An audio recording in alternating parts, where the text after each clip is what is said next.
돌출 변수 얘기를 해봤는데 여기도 하나 있습니다. 최대 격전지 경기도에서 갑자기 등장한 변수는 바로 김은혜 후보의 재산 축소 의혹입니다. 배우자 명의의 대치동 건물 가액과 증권 등 대략 16억 원 정도를 축소 신고했거나 누락했다. 이렇게 선관위가 최종 판단을 했습니다. 배우자 소유의 빌딩을 158억 6,700으로 신고를 하셨는데 네네. 그럼 건물값은 빼신 거예요? 잠깐 눈속임을 하겠다고 그렇게 신고에 대해서 허투루 했으면 제가 그것은 벌받아야죠. 절대 그런 일이 없습니다. 누락한 금액이 16억 원 이상 다르는 것을 알고 있습니다. 예.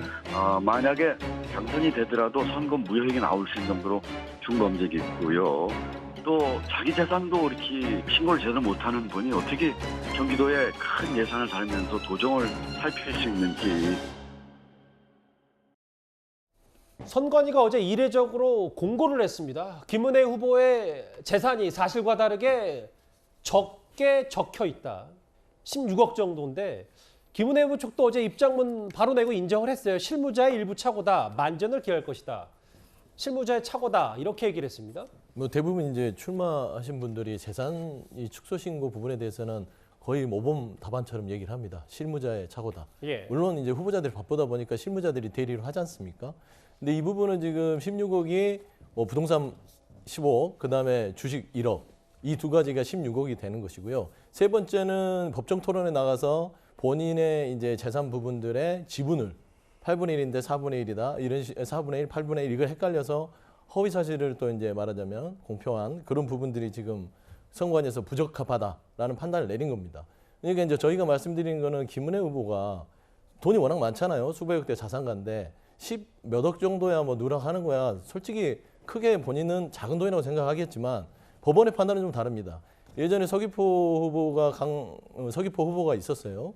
그 후보께서 재산 축소 부분을 한 10억, 13억 정도를 축소 신고를 하고 당시에 이제 답변을 할 때 단순 실무자의 착오다라고 했는데 대법원은 그렇게 판단하지 않았습니다. 왜냐하면 선거라는 건 그만큼 정확한 정보를 유권자한테 줘야 되기 때문에 실무자의 실수다, 단순 실수라고 보기에는 정당한 이유가 될 수 없다라고 해서 벌금형을 300만 원을 때려서 그다음에 결국에는 피선거권 5년 박탈이 됐죠. 예, 선고해서. 예. 그렇죠. 그만큼 재산 신고 축소 신고 부분들은 굉장히 엄중하게 다루고 있다라는 예. 부분에서는 말하자면 저희가 말한 대로 김은혜 후보가 당선이 되더라도 예. 나중에 선거법 때문에 당선 무효가 될 공산이 크고 두 번째는 저렇게 말하자면 본인의 재산 부분도 관리를 못하는데 경기도정의 큰 예산을 다뤄야 될 도백으로서 과연 자격이 있는가라는 것을 지금 주장하고 있는 것입니다. 예. 잠시 뒤에 볼 거예요. 당선 후에도 선거 무효이 되는지 아닌지 보고 박지원 위원장은 241억 본인 재산도 제대로 계산 못하면서 33조 되는 경기도에서는 어떻게 관리하냐. 뭐 200억 중에 16억 과소신고는 의미가 별로 없다. 김기현 위원장 이런 얘기하는데요. 이현정 의원님. 네. 근데 권성동 위원장 또 뭐 여러 얘기를 하면서 이렇게 맞받아쳤더라고요. 이재명 후보도 재산 축소 신고했다. 이것도 문제 아니냐 이렇게 맞받아쳤어요. 그러니까 이제 보통 국회의원이나 이제 이렇게 자치단 출마하는 분들이 재산 축소 신고 이게 문제가 되면 사실 법원은 그렇게 판단합니다. 보통 보면 이게 이제 의도성이 있느냐, 예. 실수냐 여기에 따라서 판단 내용이 많이 달라져요. 재판이 많이 달라지기 때문에 지금 이제 김은혜 후보 같은 경우도 이게 뭐 이제 일단 선관위에서 재산 누락으로 이제 확정을 했기 때문에 앞으로 뭐 재판에서 여러 가지 이제 가겠지만 아마 재판부도 이게 과연 의도성이 있는 것이냐 없는 것이냐 그걸 중요한 판단의 기준으로 삼을 겁니다. 예. 그리고 또 이게 이제 선거 막판에 뭐 여러 가지 이제 논란이 되니까 국민의힘 측에서도 이제 반박을 하고 하는데 아마 이제 이게 뭐 일단 경기도민들께서 유권자들께서 보시고 이게 과연 이제 의도적으로 이게 숨기려 한 것인지 재산이 예를 들어서 뭐 없는데 이걸 너무 많이 막 예를 들어서 축소 신고했다 하면 되는데 문제는 이제 김은혜 후보 그 남편이 이제 꽤 자산가입니다. 예. 사실 뭐 본인보다는 그렇기 때문에 이제 아마 16억 정도는 사실 이걸 축소해 뭐 굳이 여기 축소할 이유는 없는 것인데 특히 이제 아마 실무자가 실수를 해서 했다고 하니까 뭐 그건 나중에 아마 유권자들의 판단에 맡겨보는 문제라고 저는 생각이 듭니다. 사실 선거 막판 뭐 여당도 계속 그 재산 축소에 대해서 밀릴 수 없으니까 지금 개항을에 출마한 이재명 후보 얘기까지 하면서 이재명 후보도 재산 신고 누락했다. 권성동 원내대표 이렇게 얘기하고 있거든요. 뭐 공방 얘기 봤는데 다음 화면 좀 보겠습니다. 야당에서는 당선이 돼도 이게 중범죄다라고 얘기했는데 실제로 유사 사건들을 한번 살펴봤더니요. 최병무 의원님. 조수진 의원, 김홍걸 의원은 재산신고 누락 이후에 의원직이 유지됐는데 무소속의 양정숙 의원은 좀 사례가 다르고요. 이게 고의성 여부가 좀 관건이라면서요. 아니 그렇죠. 지금까지 그러니까 중범죄인지는 이제 재판을 받아봐야 아는 거고, 그렇죠? 수사도 해봐야 아는 거고요. 지금 뭐 그 상당수 그 분들이 뭐 당선 무효형이 될 수 있다고 하는데, 글쎄요, 뭐 본인이 생각해서 수사와 재판을 이미 다 마친 상태라면 뭐라고 얘기할 수 있을지 모르겠으나, 저게 이제 우리 저 판사 출신인 김기현 의원이 그렇게 얘기를 했잖아요. 예. 고의성 여부가 굉장히 중요합니다. 그러니까 이 재산 신고를 그 과소하게 한 이 이유가 이게 의도적으로 한 것이냐 아니면 정말 실수냐 하는 점에서 굉장한 차이가 있어요. 그래서 이제 뭐 벌금 80만 원을 받은 사람도 있고, 그다음에 벌금 300만 원을 받은 사람도 있는 겁니다. 그러면 이제 저건 아마 수사는 틀림없이 받아야 될 거예요. 예. 당선이 되든 뭐 낙선이든 수사는 받아야 될 거고요. 그리고 아마 현재까지의 과거 사례들을 보면 기소도 될 것으로 보여요. 재판에 그런데 넘겨질 가능성이 재판에 있다는 넘겨질 거죠. 것으로 보이는데, 그게 과연 이제 그 기소 당시에 어떤 식의 이게 고의성이 있다고 수사 결과가 나오는 것이냐, 아니면 아니면 그렇지 않다고 나올 것이냐. 그리고 재판에 가서 이제 판사가 이게 고의성이 있다고 볼 것이냐, 아니면 실수였다고 볼 것이냐. 이거에 따라서 이제 당선 무효형이 나올 수도 있고, 예. 아니면 그냥 이 현직 유지와는 무관한, 뭐 예를 들어서 벌금 80만 원이나 아니면 100만 원 이하 그렇게 나올 가능성도 있고, 그 둘 중에 하나인데 지금 예단하기는 어렵다. 그러나 이제 흔히 그냥 상식적으로 얘기하면, 예. 예를 들어서 재산이 한 50억 있는 사람이 16억을 누락한 거와 200억이 훨씬 넘는 자산가가 16억을 누락한 거는 좀 달리 취급되지 않을까, 이런 짐작을 할 수가 있겠습니다. 알겠습니다. 오늘 김동연 후보 측 민주당에서는 이 재산 축소 의혹, 재산 축소 신고에 대해서 총공세를 퍼부었는데요.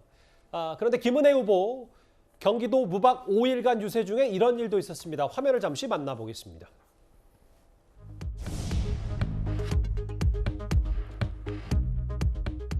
잠시 안내 말씀드리겠습니다. 어린 아기를 아마 잃어버린 것 같은데요. 혹시 주변에 어린 아기 보신 분 있으신지, 누가 혹시 보호하고 계신 분 있으신지. 여기 있어요, 여기. 네, 여기 왔습니다. 여러분 박수 한번 보내주시기 바랍니다.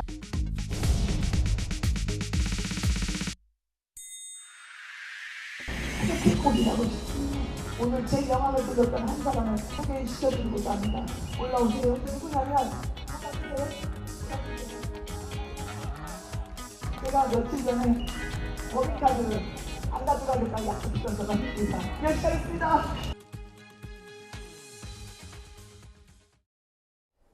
근데 김은혜 후보 측도 이 부분을 제기했어요. 김동연 후보에게 기획재정부 부총리 시절에 특정 업체의 명절 선문 일감 몰아주기 정황이 포착됐다. 그래서 또 고발 예정이라고 그러는데 김동연 후보는 이거에 대해서 뭐라고 해명을 하고 있습니까? 예, 말 그대로 국가계약법에 따라서 한 것이라고 되고 있다 지금 설명을 하고 있는데, 이건 제가 좀 취재를 해봤거든요. 예.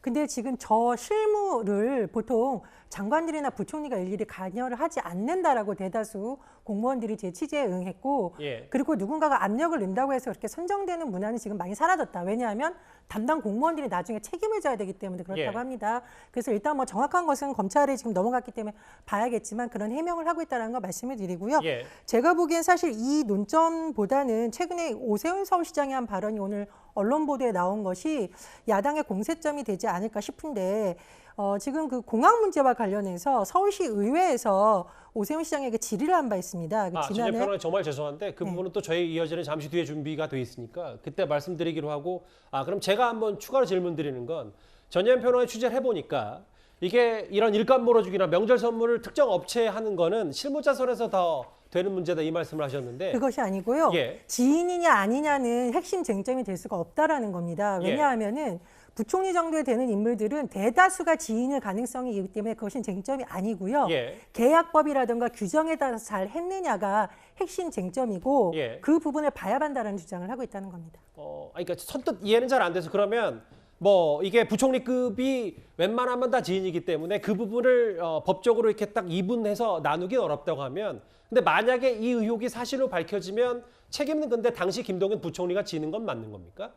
글쎄요, 저것이 뭐 그러니까 그 당시에 있는 사람의 직접적인 업무 추진비로 된 부분인지 예. 아니면 다른 예산의 항목인 건지 결제 라인이 어떻게 되는지에 따라서 책임 소재는 좀 달라질 수 있다고 봅니다. 알겠습니다. 최대 격전지답게 경기도에서는 지금 각자 의혹, 특히 이 김은혜 후보의 재산 축소 신고가 뜨거운 이슈가 돼서 야당에서 총공세를 벌이고 있는데요.